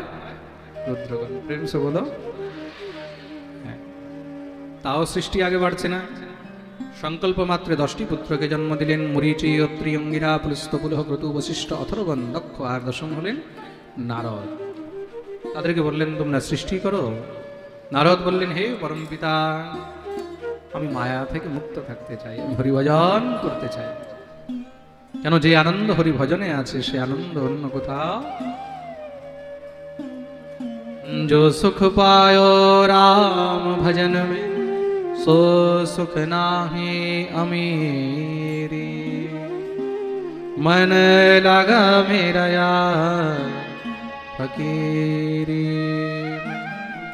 जो सुख पायो राम भजन में सो सुख नाही अमीरी। जे सुख হরি ভজনে আছে সেই সুখ এই মায়ার মধ্যে নেই। ব্রহ্মা বলেন, ঠিক আছে যাও। বাকি পুত্রদেরকে বললেন তোমরা সৃষ্টি করো। হে পরমপিতা সৃষ্টি এইভাবে সম্ভব নয়। সৃষ্টির পদ্ধতিকে একটু সহজ করতে হবে। সহজ কি করে হবে? পুরুষের সঙ্গে যতক্ষণ পর্যন্ত নারী থাকবে না ততক্ষণ সৃষ্টির পদ্ধতি সরল হবে না। কেন? নারী একমাত্র সৃষ্টিকে ধারণ করতে পারে, তার জন্য তাকে ধাত্রী বলা হয়েছে। কি বলা হয়েছে? জোরে বলো। ধারয়তি ইতি ধাত্রীহি, যে ধারণ করতে পারে। খুব মন দিয়ে শুনবে কিন্তু। তার জন্য স্ত্রী যতক্ষণ পর্যন্ত হবে না, মানে প্রকৃতি হবে না, পুরুষ একা সৃষ্টি করতে পারবে না। তার মানে কি? প্রকৃতি ছাড়া, নারী ছাড়া পুরুষও কিন্তু পূর্ণ নয়। প্রেম সে বলো। ব্রহ্মা বিচার করলেন কথা তো ঠিক, সঙ্গে সঙ্গে শরীরের দক্ষিণ ভাগ থেকে এক পুরুষ, বাম ভাগ থেকে এক স্ত্রীকে উৎপন্ন করলেন। পুরুষের নাম হলো মনু আর স্ত্রীর নাম হলো শতরূপা। সৃষ্টির মধ্যে প্রথমবার এই পুরুষ আর স্ত্রীর মিলন থেকে সন্তানের উৎপত্তি হলো। আর মনুর সন্তান মৈথুন ধর্মের দ্বারা সন্তান হলো বলে তাদেরকে মনুষ্য বলা হয়। স্বয়ম্ভুব মনু অরুষতরূপা, স্বয়ম্ভুব মনু অরুষতরূপা, স্বয়ম্ভুব মনু অরুষতরূপা, स्वयंभुव मनु अरुषतरूपा। जिनते भई नर श्रेष्ठ अनुपा, जिनते भई नर श्रेष्ठ अनुपा। श्री राम जय राम, जय जय राम, श्री राम जय राम, जय जय राम, श्री राम जय राम, जय जय राम, श्री राम जय राम, जय जय राम, जय जय राम, जय जय राम। बोलिए भक्तवत्सल भगवान की। তাদের 5টি সন্তান হলো, 3টি কন্যা আর 2টি পুত্র। 3টি কন্যা আকুতি, দেবহূতি, প্রসূতি, 2টি পুত্র হলেন প্রিয়ব্রত আর উত্তান। 3টি কন্যার বংশ বর্ণন করলেন। দেবহূতির বিবাহ ব্রহ্মার পুত্র কর্দমের সঙ্গে হয়েছে। ব্রহ্মার ছায়া থেকে একটি পুত্র হয়েছিল, নাম হলো কর্দম। সেই কর্দম দ্বারা দেবহূতির গর্ভের থেকে 9টি কন্যা হয়েছে, একটি পুত্র হলো, সেই পুত্রের নাম হলো কপিল। এই কপিল স্বয়ং ভগবানের অবতার। বলিয়ে কপিল ভগবান কি। সেই কপিল ভগবান নিজের মা দেবহূতিকে সাংখ্য দর্শনের উপদেশ করেছেন। কোন দর্শন? সাংখ্য দর্শন। আমাদের 6টি দর্শন রয়েছে না, ন্যায়, বৈশেষিক, মীমাংসা, সাংখ্য, উত্তর মীমাংসা ইত্যাদি। এগুলো হলো আমাদের দর্শন, চারিবেদ ষড়দর্শন। প্রেম সবলো। তার মধ্যে সাংখ্য দর্শনের প্রণেতা হলেন শ্রী কপিল দেব, আর যোগ দর্শনের পতঞ্জলি। এই প্রকার সেই যে কপিলের 9টি বোন ছিল, তাদের বিবাহ ব্রহ্মার 9 পুত্রের সঙ্গে হয়েছে। ওই যে মরীচি, অত্রি, অঙ্গিরা, পুলস্ত্য, পুরোহিত, তাদের থেকে যে সন্তান হলো, আস্তে আস্তে তাদের থেকেই সম্পূর্ণ সংসার ভরে গেল। এখন মনুষ্যদের থাকার জন্য আর জায়গা হচ্ছে না। ব্রহ্মাকে মনু মহারাজ বললেন মনুষ্যদের জন্য আলাদা জায়গা দেন। ব্রহ্মা বললেন যাও গিয়ে পৃথিবীতে থাকো। পৃথিবী খুঁজতে বেরিয়েছে, পৃথিবী নেই। পৃথিবী কোথায়? মরীচির পুত্র কশ্যপ, কশ্যপের পুত্র হলো হিরণ্যাক্ষ। এই হিরণ্যাক্ষ পৃথিবীকে অপহরণ করে রসাতলে লুকিয়ে রেখেছে। সবাই চিন্তায় পড়ে গেলেন, এখন হিরণ্যাক্ষের সঙ্গে কে ঝগড়া করতে যাবে? মহাদুষ্ট। এই সংসারে 2 রকম ব্যক্তি থেকে মানুষ দূরে থাকে, কে? এক পাগল আর এক দুষ্ট। তাই তো? প্রেম সে বলো। এক পাগল আর এক দুষ্ট, এই 2 জনের থেকে মানুষ সাবধান থাকে। তার জন্য বলে না, দুষ্ট গরু থেকে শূন্য গোয়াল ঘর বেশি ভালো। আর পাগল বলে, পাগলা তো মহারাজকে যেই কিছু করতে পারে, তার জন্য পাগল থেকেও দূরে থাকো। তুমি পাগলের কাছে যাবে, দেখা গেল ঢিল মেরে দিলে তোমাকে, তাই তো? সে তো পাগল। তুমি কাউকে বলতেও পারবে না যে পাগলা আমাকে কামড়িয়েছে, তাই তো? মানুষ বলবে আরে সে পাগল, তুমি তার কাছে গেছোই কেন? পাগলের তো কাজই হলো কামড়ানো। তা ভাই, পাগল আর দুষ্ট এই 2 জনকে সবসময় দূরে রাখতে হয়। প্রেম সে বলো। এখন কেউ আর মহারাজ কাছে যেতে চায় না, ব্রহ্মা ভগবানকে ডাকছেন। কেন? বলে এইগুলোকে শুধু ভগবানই দেখতে পারে। প্রেম সে বলো। সঙ্গে সঙ্গে ব্রহ্মা জোরে যখনই মহারাজ চিন্তন করতে করতে একটা হাঁচি দিয়েছে, হাঁচি দিতেই ভগবান তার নাক থেকে প্রকট হয়ে গেলেন। দেখতে দেখতে মহারাজ বিশাল বাড়তে লেগেছেন। নাম হলো বরাহ। বলিয়ে বরাহ ভগবান কি। ভগবান বরাহ রূপে অবতীর্ণ হয়েছেন। দেখতে শূকরের মতন, তার জন্য তাকে শূকরও বলা হয়। তস্मै নমঃ কারণ শূকরাত্মনঃ। বরাহ ভগবান গিয়ে রসাতল থেকে পৃথিবীকে নিজের দাঁতের উপরে রেখে নিয়ে আসলেন। হিরণ্যাক্ষের সঙ্গে যুদ্ধ হলো, আর সেই যুদ্ধে তিনি হিরণ্যাক্ষের গোবিন্দায় নমো উদ্ধার করে দিলেন। আর ভগবান ভগবতী পৃথিবীর মধ্যে যেই জায়গায় বিহার করলেন বরাহ রূপে, সেই জায়গাকে বরাহনগর বলা হয়। কি বলা হয়? বরাহনগর। এই বরাহনগর কোথায় আছে জানেন? আপনাদের পশ্চিম বাংলায় গঙ্গার তটে। এটাকে কি বলা হয়? বরাহনগর। বর্তমানে ওটাকে অনেকে বরানগর বলে। এবার বুঝতে পেরেছ কি বলে? বরানগর বলে হাওড়ার, কিন্তু ওটার বাস্তবিক নাম কি?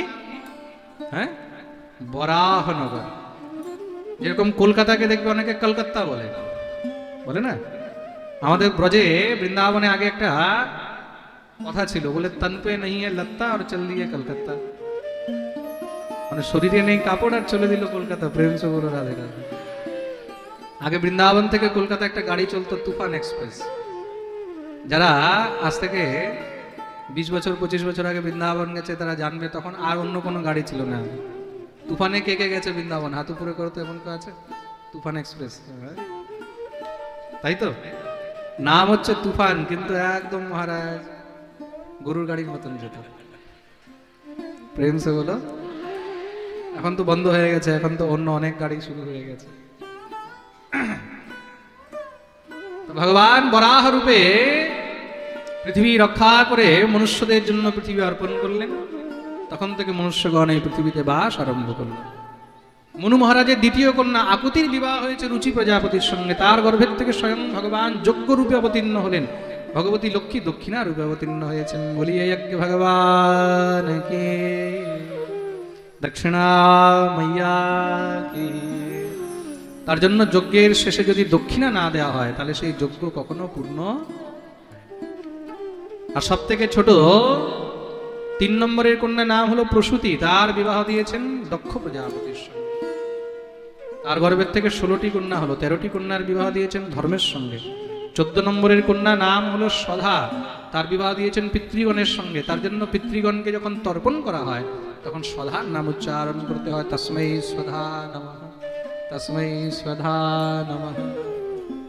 আর 15 নম্বরের কন্যা নাম হলো স্বাহা। স্বাহার বিবাহ দিলেন অগ্নির সঙ্গে। তার জন্য অগ্নিতে যখন আমরা আহুতি দিই তখন কি বলা হয়? স্বাহা স্বাহা।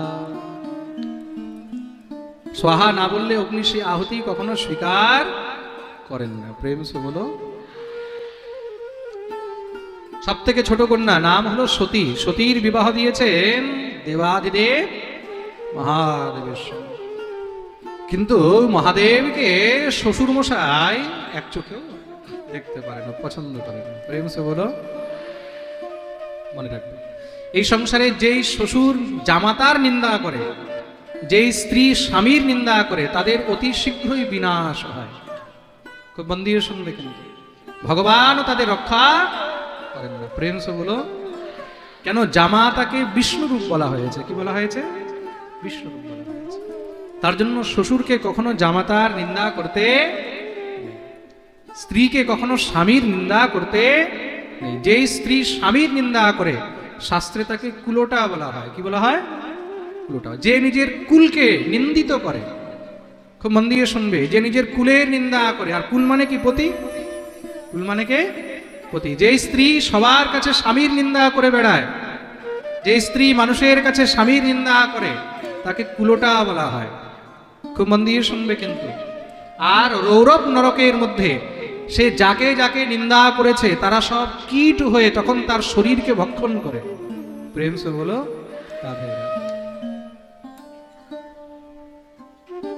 এখানে শ্বশুর মশাই জামাতাকে এক চোখে দেখতে পারে না, নিন্দা করে। একবার বিশাল বড় সভার আয়োজন হয়েছে।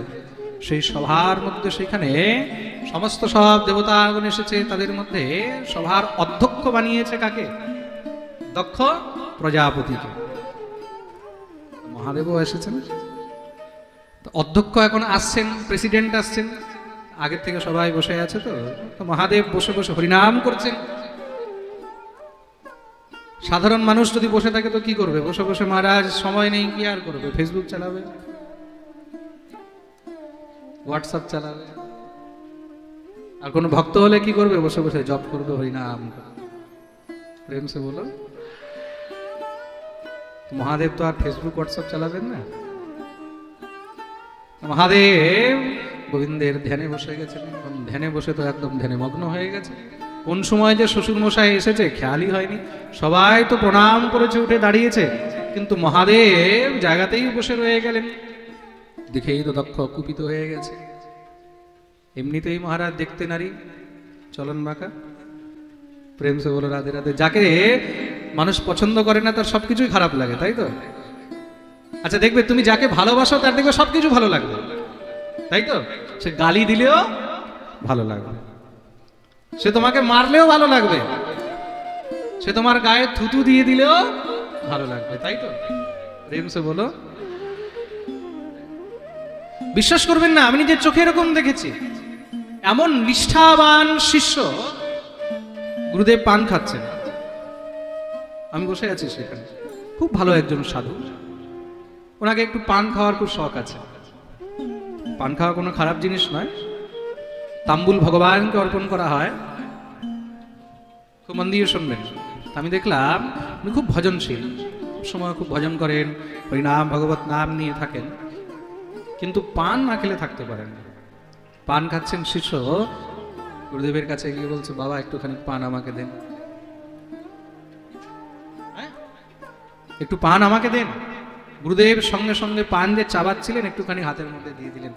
তার ভাব, তার শ্রদ্ধা, সে নিয়ে সঙ্গে সঙ্গে সেই চর্বিত পান চাবাচ্ছিলেন, সেই পান নিয়ে খেলেন। আমার সেখানে চোখের থেকে ঝল। আমরা ভাবি আমরা গুরু নিষ্ঠা করি, এর সামনে আমার গুরু নিষ্ঠা কি? কিচ্ছু নয়। শ্রী রাধারানী পান খাচ্ছেন, শ্রীহিত হরিবংশজি রাধারানীর সেবা করছেন। একাদশীর দিন ছিল। গোপাল ভট্ট গোস্বামী প্রভুপাদের শিষ্য শ্রীহিত হরিবংশজি রাধারানীর সেবা করছেন, প্রিয়াজির সেবা করছেন, সখী ভাব নিয়ে, সহচরী ভাব নিয়ে সেবা করছেন। তো রাধারানী খুব প্রসন্ন হলেন। রাধারানী বললেন, হরিবংশ বল তোকে কি চাই? প্রিয়াজি আপনার অধরামৃত যদি একটু পেতাম। প্রিয়াজি পান চাবাতে চাবাতে সেই চর্বিত পান ছাতু হয়ে গেছে, ওখান থেকে নিয়ে হরিবংশকে দিলেন। হরিবংশ সেটাকে অমৃত মেনে সঙ্গে সঙ্গে মুখে দিয়ে পাগলের মতন নৃত্য করতে লেগেছে।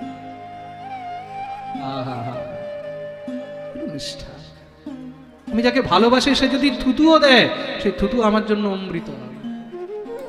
প্রেম সে বলো রাধে। আর যদি তোমার প্রীতি না হয়, ভালোবাসা না হয়, সে অমৃত দিলেও সেটাও তোমাকে ভালো লাগবে। নিষ্ঠা, গুরুর প্রতি, ইষ্টের প্রতি এই নিষ্ঠা রাখতে হবে। আমার গুরু, তাকে যদি আমি মানি, তাকে যদি আমি ভালোবাসি, আমার ইষ্ট তাকে যদি আমি মানি, তাকে ভালোবাসি, তাহলে তার সবকিছুই আমার জন্য। প্রেম সে বলো এই নিষ্ঠা। আর এই নিষ্ঠাই কিন্তু তাকে পরম গতিতে নিয়ে যায়। রাধারানীর নিষ্ঠা নিয়ে হরিবংশ রাধারানীর প্রসাদী পান খেলেন, তাতে গুরুদেব রুষ্ট হয়ে শিষ্যকে ত্যাগ করে দিলেন। তুই একাদশীর দিন পান খেয়েছিস, কিন্তু নিষ্ঠা নিয়ে রাধারানীর চরণে গিয়ে কাঁদতে লাগলেন। গুরুদেব ত্যাগ করেছেন, হে রাধারানী আমি কোথায় যাব? বলে ঠিক আছে যা, আমি তোকে ছাড়বো না। রাধারানী তার হাত ধরে নিলেন। গুরুদেবও নিজের জায়গায় ঠিক, একাদশী তুই ভঙ্গ করেছিস, কিন্তু শিষ্য কি করবে? শিষ্য নিজে তো ভঙ্গ করেনি, আমার তো কোনো দোষ নেই, আমাকে তো ঠাকুরানী দিয়েছেন,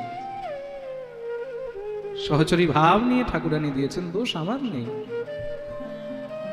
এই নিয়ে গোপাল ভট্ট গোস্বামী আর রাধারানীর মধ্যে তর্ক হয়ে গেছে। প্রেম সে বলো রাধে। নিষ্ঠা, যদি গুরুর প্রতি নিষ্ঠা রয়েছে তাহলে মনে রাখবে গুরু তোমাকে নরক থেকেও বের করে নিয়ে যেতে পারে। গুরু এত সমর্থবান। ইষ্টের প্রতি যদি নিষ্ঠা রয়েছে তাহলে ইষ্ট তোমাকে এই সংসারের সব বন্ধন থেকে মুক্ত করতে পারে। ভালোবাসলে সম্পূর্ণ প্রাণ দিয়ে ভালোবাসতে। প্রেম সে বলো, বলো না, বলো না, আরো জোরে, আরো জোরে, আরো সবাই দুনো হাত উপরে করে, যারা চেয়ারে বসে আছে ভিআইপি গুলো দুনো হাত উপরে করে জয় জয় শ্রী রাধে। সবাই ভাবে মহারাজজি সব দিকে নজর রাখে।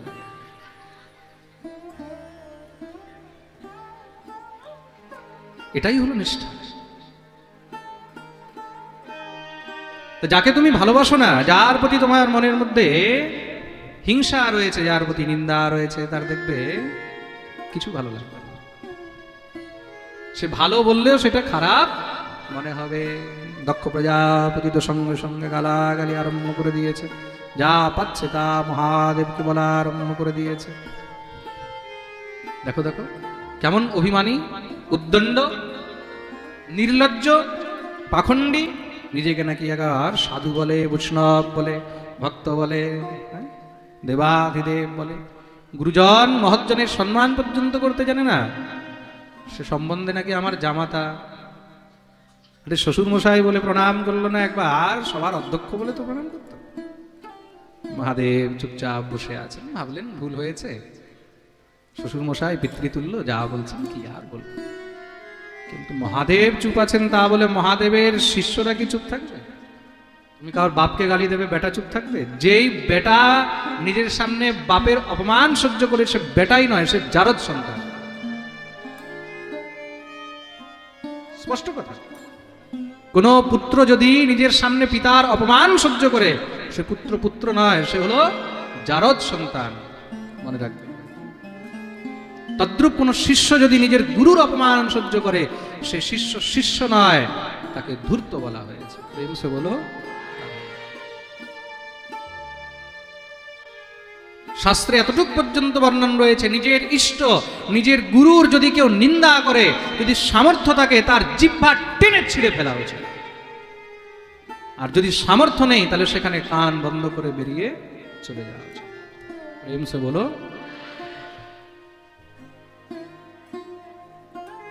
এই হলো নিষ্ঠা। যত রুদ্রগণ ছিল আর থাকতে পারলেন না, সঙ্গে সঙ্গে কুপিত হয়ে গেলেন।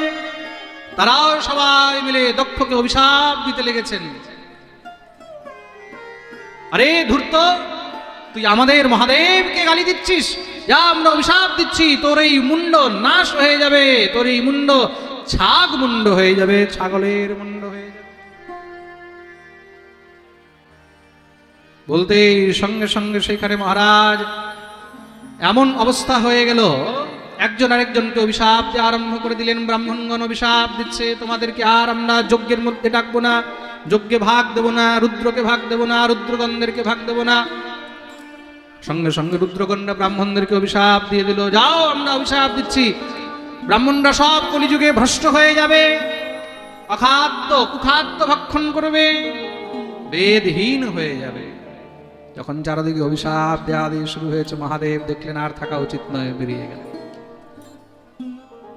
কেন? সাধুর স্বভাব এইটা নয় যেখানে ঝগড়া থাকবে সেখানে বসে থাকবে, যাহা দেখো খটপট ওহাঁ সে ভাগো ঝটপট। প্রেম সে বলো। একবার এই দক্ষ বিশাল বড় যজ্ঞের আয়োজন করেছিল, সেই যজ্ঞের মধ্যে সবাইকে ডেকেছে, মহাদেবকে ডাকেন। ভগবতী সতী জানতে পারলেন, সতী মহাদেবকে বললেন, আমি একটু যাবো বাবার বাড়ি। মহাদেব বললেন, দেখো আমাকে ডাকেনি, তোমাকেও যাওয়া উচিত নয়। সতী বলে, আমার বাপের বাড়ি আমি যেতে পারবো না, আমি যাচ্ছি। রাগ করে চলে গেল। গিয়ে সেখানে মহারাজ যখন মহাদেবের জন্য কোনো আসন দেখেননি, মহাদেবের অপমান দেখে সতী আর সহ্য করতে পারলেন না, সঙ্গে সঙ্গে সেখানে নিজের দেহ ত্যাগ করে দিলেন। রুদ্রগণ এসে মহাদেবকে খবর দিতেই মহাদেব কুপিত হয়ে জটা ছিঁড়ে ছুঁড়ে মারলেন ভূমিতে। বিশাল বড় বীরভদ্র উৎপন্ন হয়ে চট্টহাস করতে লাগলো। মহাদেব বললেন, যাও গিয়ে দক্ষের যজ্ঞ বিধ্বংস করে দাও। বীরভদ্র নিজের সঙ্গে হাজার হাজার রুদ্রগণ নিয়ে গিয়ে সমস্ত যজ্ঞ বিধ্বংস করে দক্ষের মাথা ছিঁড়ে যজ্ঞকুণ্ডে সাহা। মহাদেব সতীর মৃতদেহ নিয়ে তাণ্ডব নৃত্য আরম্ভ করলেন। পৃথিবী টলমল শুরু হয়ে গেছে। দেবতাগণ ভগবান শ্রীহরির কাছে গিয়ে প্রার্থনা করলেন, ভগবান সুদর্শন চক্রকে পাঠিয়েছেন। চক্র এসে সতীর টুকরো টুকরো করতে লাগলেন। 108টি টুকরো ভূমিতে পড়লো, সেগুলোকে শক্তিপীঠ বলা হয়েছে, যার মধ্যে 51টি ভারতের মধ্যে পড়েছে। মহাদেবের ক্রোধ শান্ত হলো, সমস্ত দেবতাগণ এসে স্তুতি করলেন।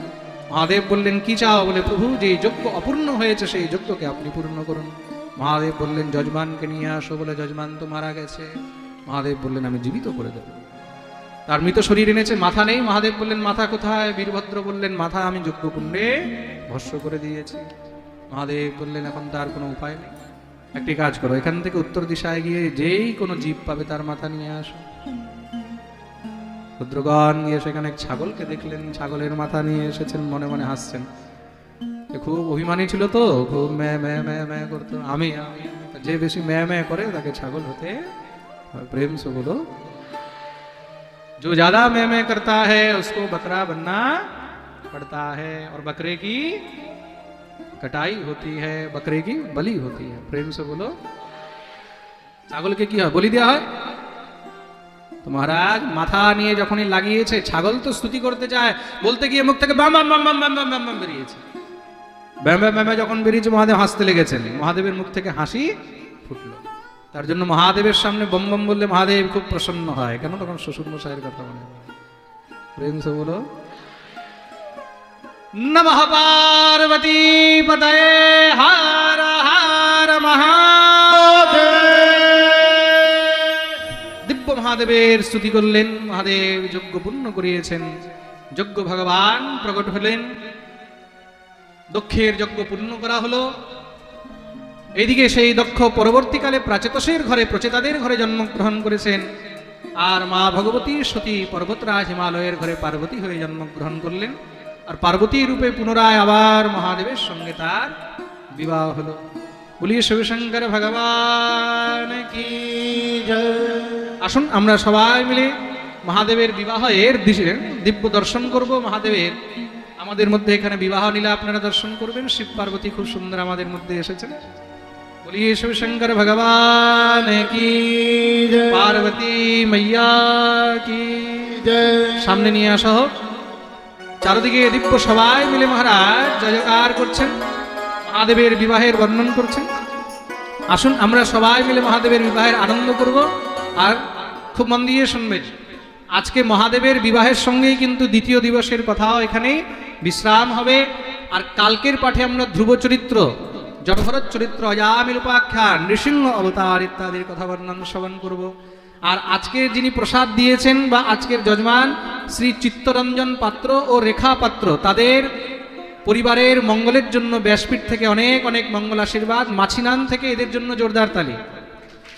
চিত্তরঞ্জন পাত্র আর রেখা পাত্র, কালকে যারা প্রসাদ দেবেন তারা কালকের প্রসাদের জন্য কমিটির কাছে গিয়ে নিজের নাম লিখিয়ে দেবেন। আসুন আমরা সবাই মিলে মহাদেবের বিবাহের আনন্দ করব। কাজ সমারে তুমনে সদা ভক্তों के। দিব্য মহারাজ মঙ্গলাষ্টক পাঠ হলো, বরমালা করা হয়েছে। মঙ্গলম ভগবান বিষ্ণু মঙ্গলম গরুড়ধ্বজ মঙ্গলম পুণ্ডরীকাক্ষ মঙ্গলায় তনো হরে। দুজনার হাতে মালা দেওয়া হয়েছে। মা ভগবতী পার্বতী ভোলার গলায় মালা দিয়েছে। এবার ভোলা ভোলির গলায় মালা দিল। বলিয়ে গৌরী শঙ্কর ভগবান কি জয়। আসুন আমাদের মুখ্য যজমান উপরে এসে পুজো করবে আর সবাই মিলে মহাদেবের বিবাহের আনন্দ। বলিয়ে শিবশঙ্কর ভগবান কি। কাজ সমারে तुमने सदा भक्तों के रखवाले मतवाले। ओ मेरे भोले शंकर गले में नाग भयंकर, ओ मेरे भोले शंकर गले में नाग भयंकर। ओ आज समारे तुमने सदा भक्तों के रखवाले मतवाले। ओ मेरे भोले शंकर गले में नाग भयंकर, ओ मेरे भोले शंकर गले में नाग भयंकर।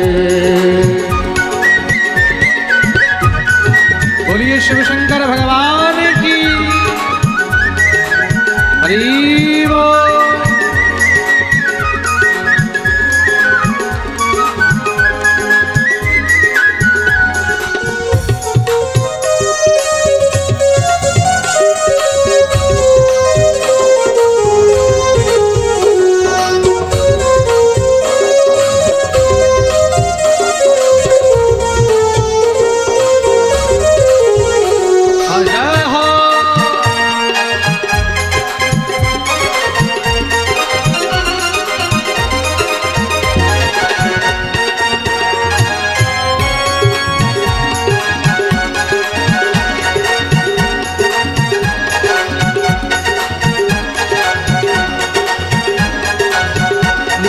तुम्हारी भोले सबसे निराली, महिमा तुम्हारी भोले सबसे निराली, महिमा तुम्हारी भोले सबसे निराली, महिमा तुम्हारी भोले सबसे निराली।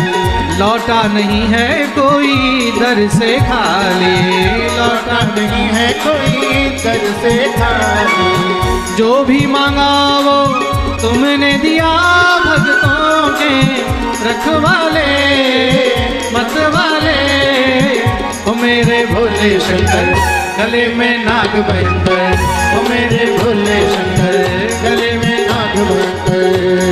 ओ काज सवारे तुमने सदा, भक्तों के रखवाले मतवाले, ओ मेरे भोले शंकर गले में नाग भयंकर, मेरे भोले शंकर गले में नाग भयंकर।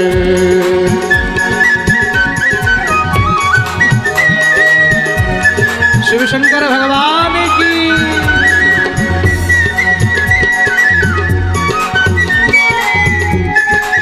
जय हो।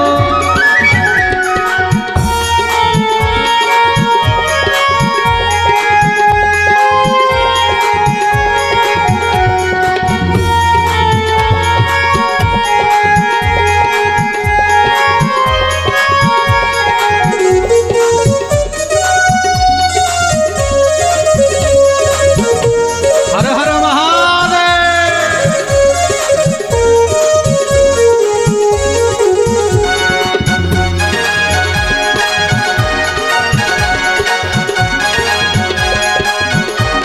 अच्छा देखो ভোলা জানো নিজের বিয়েতে নিজেই নেচেছিল, এ কেমন ভোলা রে ভাই? बोलिए शिवशंकर भगवान की। भक्त रावण को लंका दीना, भक्त रावण को लंका दीना, भागीरथ को गंगा दीना, भागीरथ को गंगा दीना, भस्म कड़ा सब मांग दिया, भक्तों के रखवाले मतवाले, ओ मेरे भोले शंकर गले में नाग भयंकर, ओ मेरे भोले शंकर गले में नाग भयंकर। ओ काज सवारे तुमने सदा, भक्तों के रखवाले मतवाले, ओ मेरे भोले शंकर गले में नाग भयंकर, ओ मेरे भोले शंकर गले में नाग भयंकर। शिव शंकर भगवान की, पार्वती मैया की।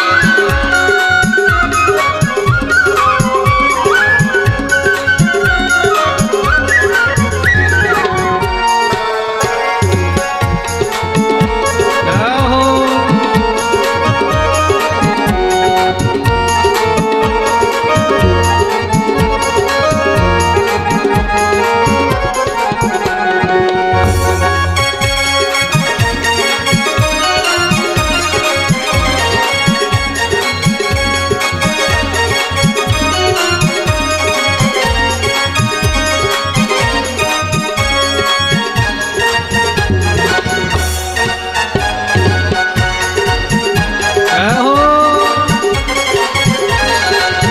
झोली पसारे भोले दर पे खड़ा हूँ, झोली पसारे भोले जन्म में खड़ा हूँ, झोली पसारे भोले दर पे खड़ा हूँ, झोली पसारे भोले दर पे खड़ा हूँ, भर दौर झोली बाबा शरण पड़ा हूँ, हर दूर झोली बाबा शरण पड़ा हूँ। आशा मेरी हो आशा मेरी, आशा मेरी पूरी करो, भक्तों के रखवाले मतवाले, ओ मेरे भोले शंकर गले में नाग भयंकर, मेरे भोले शंकर गले में नाग भयंकर, ओ मेरे बम बम शंकर गले में नाग भयंकर, ओ मेरे बम बम शंकर गले में नाग भयंकर, ओ मेरे भोले शंकर गले में नाग भयंकर, ओ मेरे भोले शंकर गले में नाग भयंकर, ओ मेरे भोले शंकर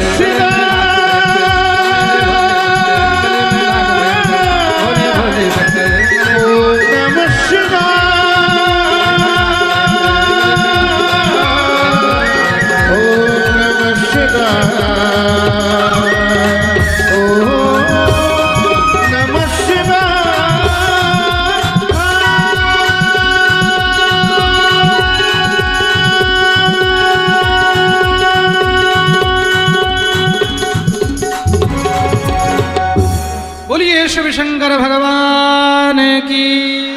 पार्वती मैया की जय। आज के आनंद की जय। नमः पार्वती पतये हर हर